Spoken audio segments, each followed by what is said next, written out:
r/NoSleep. Posted by u/CIAHerpes. I found an old tome called The Book of Living Gates.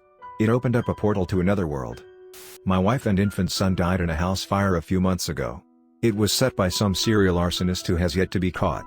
While they were sleeping, he went around with a drill, screwing the doors and windows shut before pouring gasoline over the entire perimeter of the house. I was away on work. I should have been with them either to find a way to free them, or to die with them. And yet, I wasn't. I can just hope they died quickly from suffocation and carbon monoxide. We buried the charred remains of their bodies a week later in a closed casket funeral. People came from all over town to give me their condolences. None of it mattered. I was alone, and those who brought me happiness and meaning were now dead. I couldn't sleep anymore. Every time I did, I saw my wife and child being burned alive, screaming in agony, reaching out their hands towards me as their skin melted off their bodies. It was so real I could see the little drops of fat that ran down my wife's nose, beads of liquid fire that fell in front of her onto the scorched floorboards of the house. My son would be in his crib, his small, helpless body writhing and shaking from side to side as his mouth opened into a little O of pain. His blackened hands would clench and relax, opening and closing, the flames licking his pillows and wooden crib, his snugly wrapped clothes and blanket being burned off his body. I would wake up screaming. I tried everything I could think of to stop these horrid nightmares: prescription sleeping pills, opiates, meditation, cannabis and much else besides. Some of them helped me fall asleep, but they never stopped the visions that plagued me every night. They never stopped me from waking up screaming in horror, tears streaming down my face as I whispered their names over and over. It got so bad after a couple months that I began to contemplate suicide. A choice that I would have never considered earlier in my life now seemed like the only way to stop the suffering. I thought maybe we could all be together again if I were dead, a happy, reunited family in heaven. I began to look up painless ways to end it all, ultimately settling on a high-caliber shot to the brainstem. I immediately started applying for a long gun permit so I could buy a 12-gauge shotgun and boxes of slugs. I hadn't gone back to work since the arson, so I was living off savings. It was a beautiful day, and I went back to the charred remains of my house where our lives had all come to an end. I hadn't been here once since their deaths. Slamming the car door behind me, stepping out onto the sizzling pavement, I felt the warmth of the sun on my face. I tilted my head back with my eyes closed, smiling, feeling good for the first time in a long time. I knew my suffering would soon be over, and that gave me extra energy and hope in a perverted kind of way. I walked around the charred framework of the house, the smell of charcoal and scorched plastic and melted insulation still heavy in the air. The wrecking crew was supposed to come tomorrow so that a new house could be constructed. I certainly wasn't worried about that. I wouldn't be around to see it finished anyways. From behind the house, I saw a flash of something white and twisted looking. At first, I thought it was an out-of-season Halloween decoration. But as I looked closer, I realized it was a person. It looked in general form like a woman, but not like any woman I had ever seen. Her skin appeared dead and lifeless, totally pale with dark black bruises randomly interspersed throughout her body. Most of the skin around her mouth had been eaten away, exposing very straight, very white teeth that seemed to leer at me in a perpetual smile. Blood-soaked rags were wrapped around her body, covering up her naked, torn body in some places. Parts of her scalp still had stringy, disgusting strands of black hair, but the rest were worn down to the skull, showing the clean white bone underneath. "Excuse me?" I said. "Are you okay?" My heart was thundering in my chest, and part of my mind instantly told me what a stupid question that was. Of course she was not okay. Half of her face was missing. And yet, I realized suddenly, there was no blood. There were no stitches or signs of surgical intervention, so blood should have been pouring from the ragged stretches of skin left remaining on her bottom jaw and upper cheekbones. She opened her mouth to say something, and I realized her tongue was also missing. I moved a few steps closer, and now I could see countless tiny insects wriggling in her blackened, rotting gums, eating her alive and laying their eggs in her ravaged flesh. "Are you okay?" she said back to me, trying to repeat the question I had asked her, except it came out like a gurgling, slurring sentence. Then she laughed, a horrifying phlegmy sound that grated on my eardrums. I backed up then, turning around to run. Isn't it odd, I thought to myself, that someone who wants to die would run from danger? I don't know what part of my subconscious mind that thought came from, but I realized it was right. My logical thinking overcame my instinctual fears. I stopped, turning back to the woman. "Who are you?" I asked. At this, Her dead eyes sparkled. "They call me the Pale One," she said slowly. It was amazing how she could speak at all, I thought. How can she speak without a tongue or lips? But then another part of my mind asked the more important question, how can she even be alive at all? "Okay," I said. "My name is Edgar. This is my property. What do you want?" She moved closer to me, her joints creaking, tiny maggots falling from her skull and mouth as she walked. "I want to help," she said. She pointed at the corner of the burned-down house. "I left you a present." With that, she began laughing again, falling backwards on her emaciated and bruised legs. As if in slow motion, I watched her body dissolving.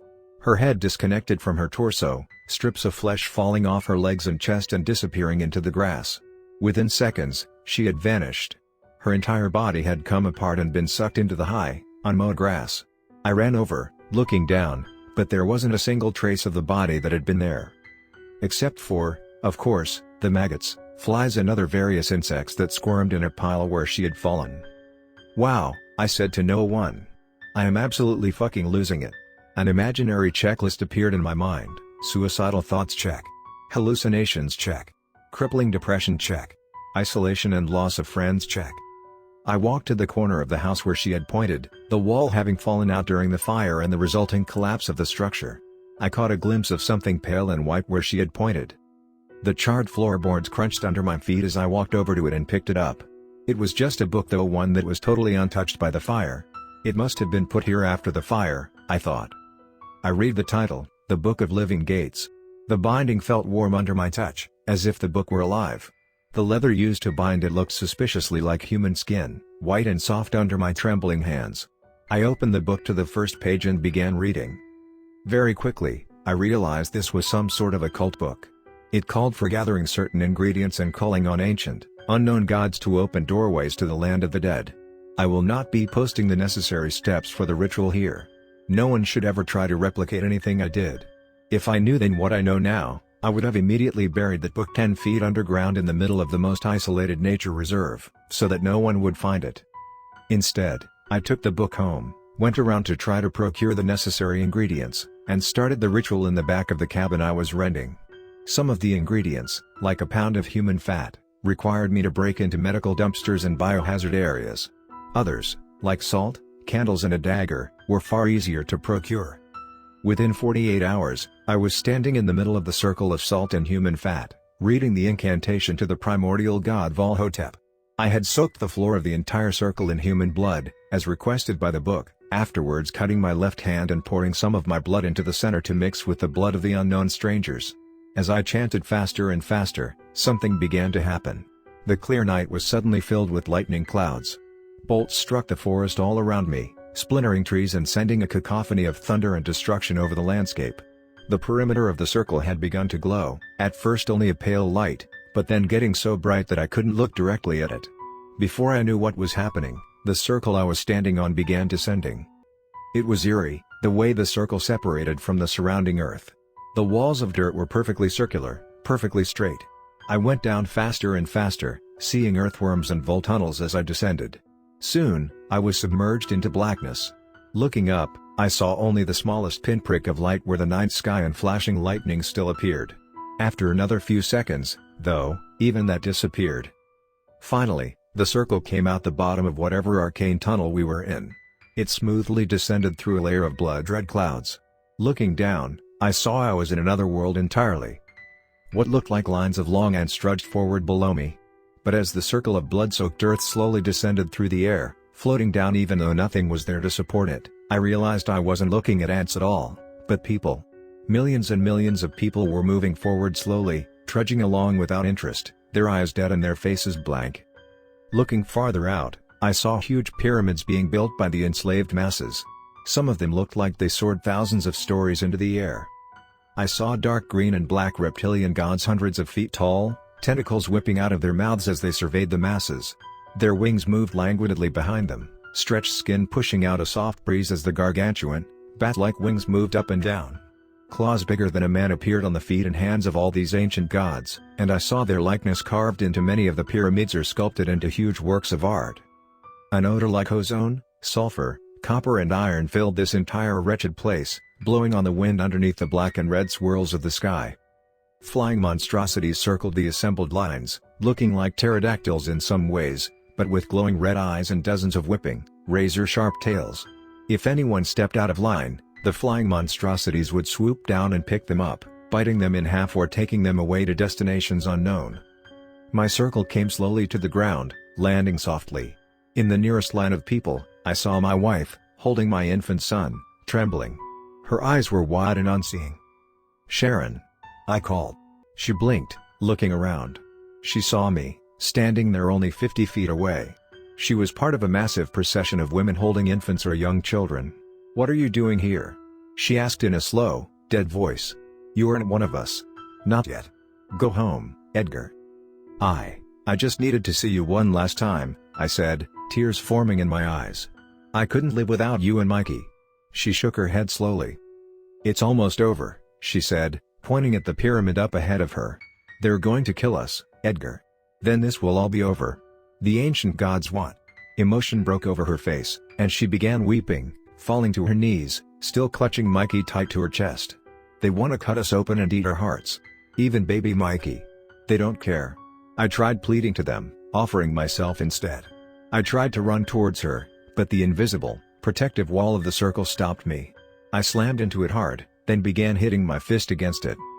"Don't let them touch you," I said, but my time had run out. The circle had begun to ascend once more. I looked down at my wife and child one last time as she wept on her knees, lining up with so many others to be sacrifices to the eldritch gods of another dimension. After another few minutes, the circle had finished ascending, dropping me back into my backyard. The pale one stood there, her smiling skull of a face looking out at me. "Are you okay?" she asked me mockingly, her harsh, grating laughter starting up again. I just wanted to help. I could do nothing else but fall on my knees, weeping. I knew, in that moment, that we could never be a family again.